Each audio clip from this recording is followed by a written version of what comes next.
Right. Hopefully, yep, we're live on YouTube. Welcome to Dil's Party Wall Show. All we talk about is the Party Wall Act 1996.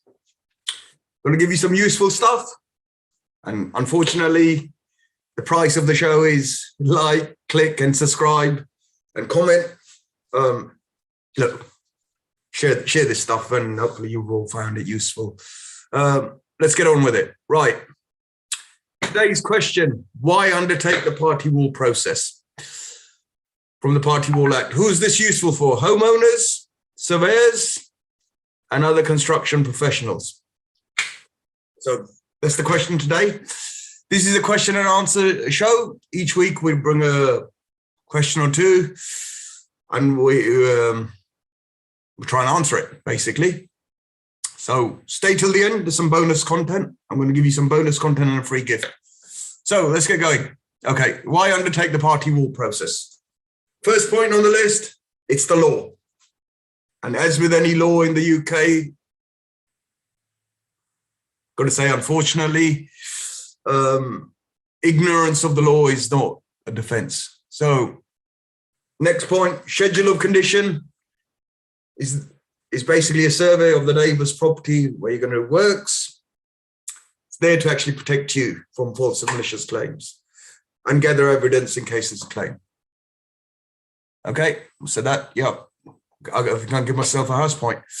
So next point. Unfortunately, if you don't take the party wall process, your works might get stopped midstream, and then it works out more expensive, and you've got to comply with the law. So just remember that's why you should do it. Next point on the list, it's your responsibility. So as I said earlier, it's the law. This is one of the, I'm coming to the conclusion I'm going to say it's the most difficult property law I've come across, probably. It's your responsibility. It's not the owners. It's not the architects. It's not your builders. It's yours as a property owner. So just remember that. And now this is completely rubbish, actually. If it ends up going to, there's likelihood that it could end up in legal action, in which case you're going to end up with the extra costs, probably costs if you lose, and you're going to have to do the party wall process. So better to do it in the first place and avoid the costs. Yeah. And just in case you didn't realize and it escaped you, it is the law. So what are the groups of people that are interested in that it's beneficial? So there's obviously architects and construction. So we part of the reason for doing this presentation on YouTube is to share this information, knowledge, and ideas with architects and construction professionals. So if you're one of those, you need to understand it. If you're a property developer, now a property developer could anybody who owns one, who's doing a project on, it could be residential, so just refurbing one house to sell it, or massive amounts of commercial. So it doesn't matter which camp you fall into, or you're going to hopefully progress. You're one of these professions. You're one of these. You fall into a group that should actually be aware of this process. Financiers, okay, bridging and development finance. Now, increasingly, I'm coming across people asking for party wall paperwork because their bridges and the companies lending and bridging finance and development finance are asking for this. So bear that in mind. It's important. It can hold up works. And I predicted this 4 or 5 years ago, and unfortunately for everybody, it's coming true. Property managers and investors. So property managers, if you manage a property for a client portfolio, understand that you need to understand the rights that an adjoining owner has. Yeah. Homeowners. Now, this is right at the other end of the scale. Unfortunately, if you're a homeowner trying to do residential works, you need to understand this process. And I say unfortunately because it's unlike anything else you've come across. So I'm not going to have time to go through it today. I've tried to put on as much videos, and I'm going to develop some special presentations for you guys. Please watch it, get your information, and don't fall foul. And it's a bit horrible when it goes pear-shaped. So I guess this is the biggest group I'm trying to get across, and this is the reason I do these presentations. Okay, so the party wall presses. Now, falls into two stages. Yeah? Stage one starts with the notice. And unfortunately, so let's start with stage one, and I'm going to try and give you a summary. So stage one starts with the notice. This is not a party wall agreement. You're not sending a party wall agreement to your neighbor to sign. You're sending a notice. The notice starts the process. Very much some other laws where the notice starts the process, and it's a similar framework. Yeah. And it's served by the building owner. It has to be done in writing. Chat over the fence is no good. Sorry, guys. Sorry, folks. And stage two, this is where I'm going to say retail, but what I really mean is consumers have a hard time understanding this. Some of the property lawyers and people involved in the property get this, because there's other laws that are very similar, where it starts with a notice and then stage two is decided by the response. This is one of those laws, so you have to be aware of that. Schedule of condition. Now, the adjoining owner can opt for a number of options, and stage two is decided by their response. Yeah. So what do they opt for? Look, they can opt for a schedule of condition, which is, like I said, survey, photographic, very much like renting a car. And that protects the building owner. That will protect you as a building owner. Yeah.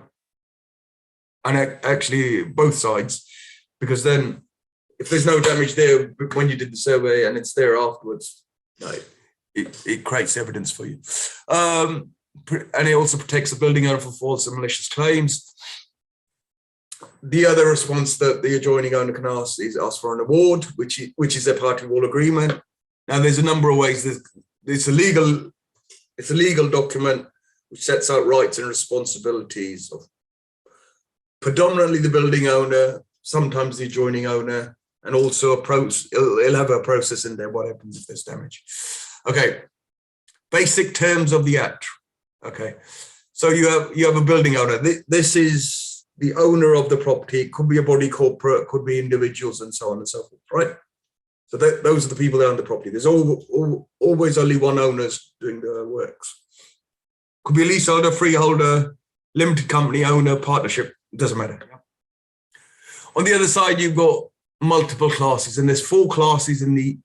If you're one project, could have more than one owner in each class. For example, first one is freeholders. Could I have a house, terrace house? You can deal with 2 freeholders, one freeholder of each side, and that's the simplest one. Yeah.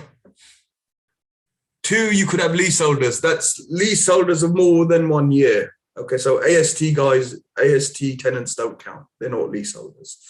Now, there's a little gap here where leaseholders between 1 and 7 years don't need to be registered. So they could fall through the cracks as notifiable owners and get picked up later on. Rights to receive profits. Now, there's various forms of property contract law, and one of those could have a contract between the owners and have a right to receive profit, even though you're not an owner. A lot of these, and this is probably creative, comes into the realms of creative property deals.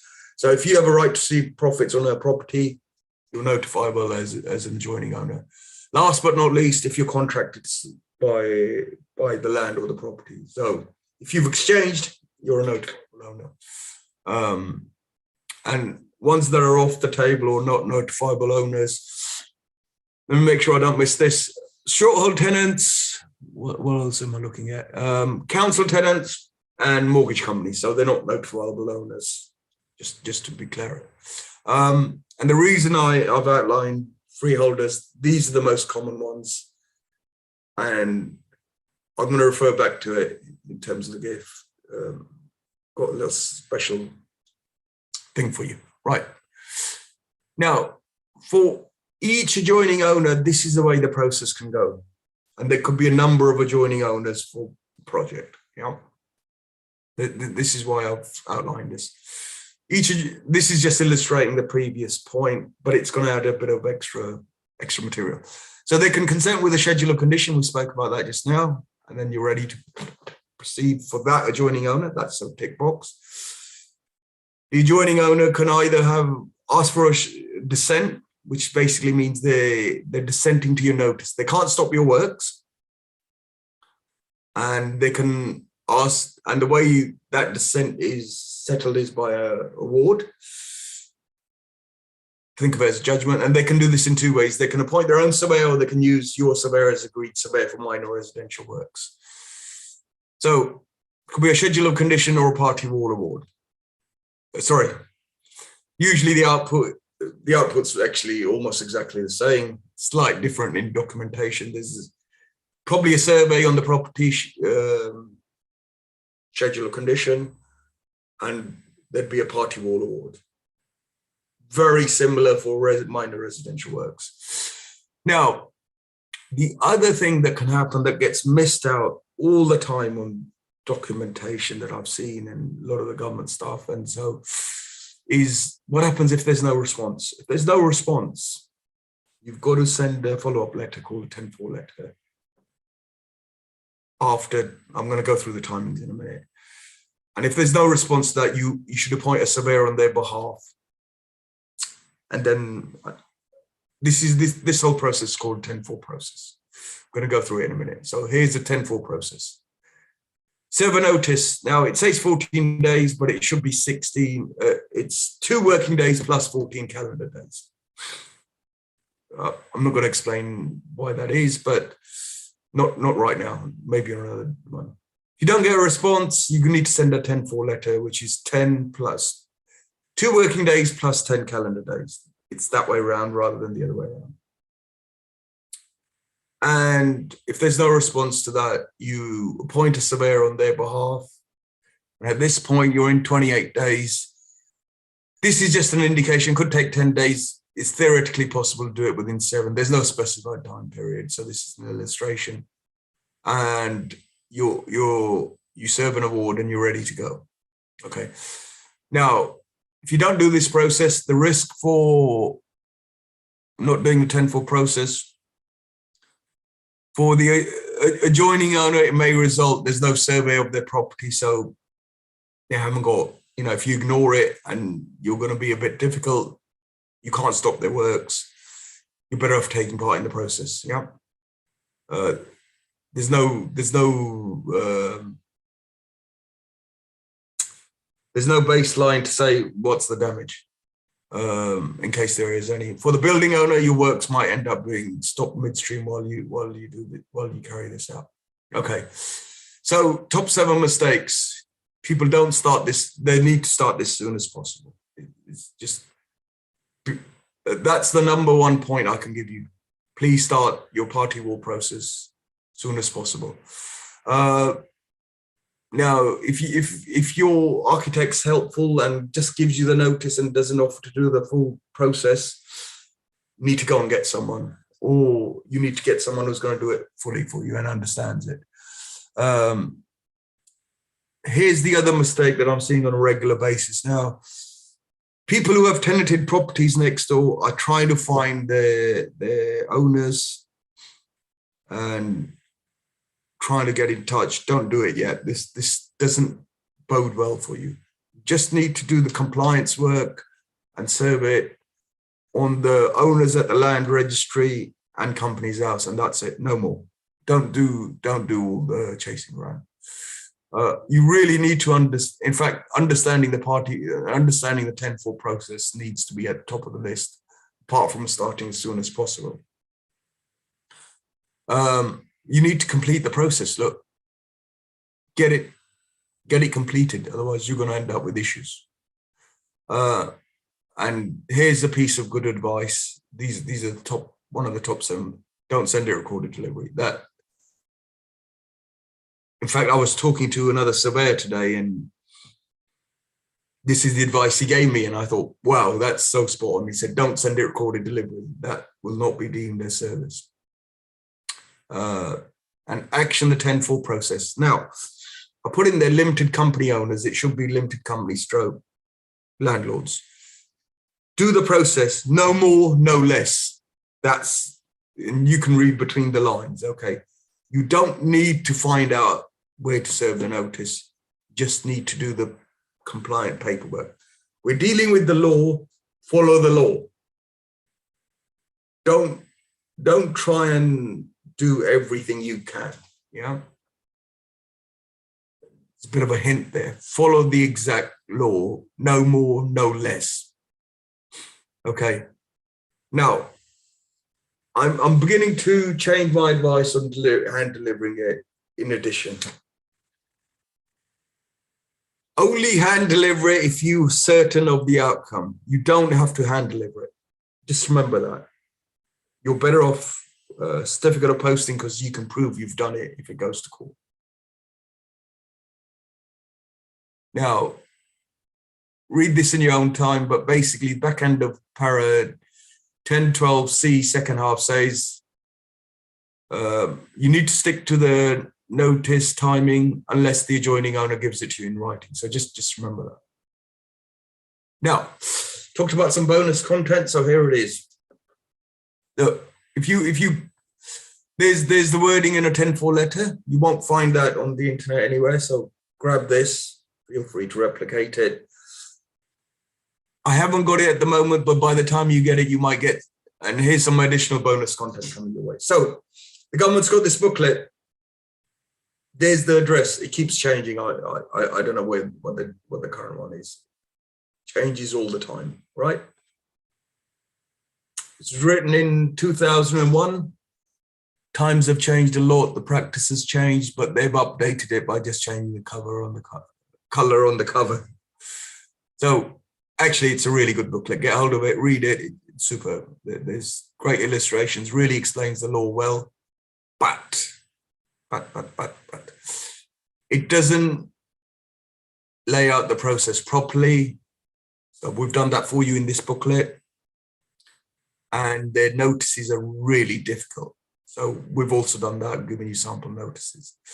So here are the notices. Here's the checklist. And you can grab all of that free very simply by,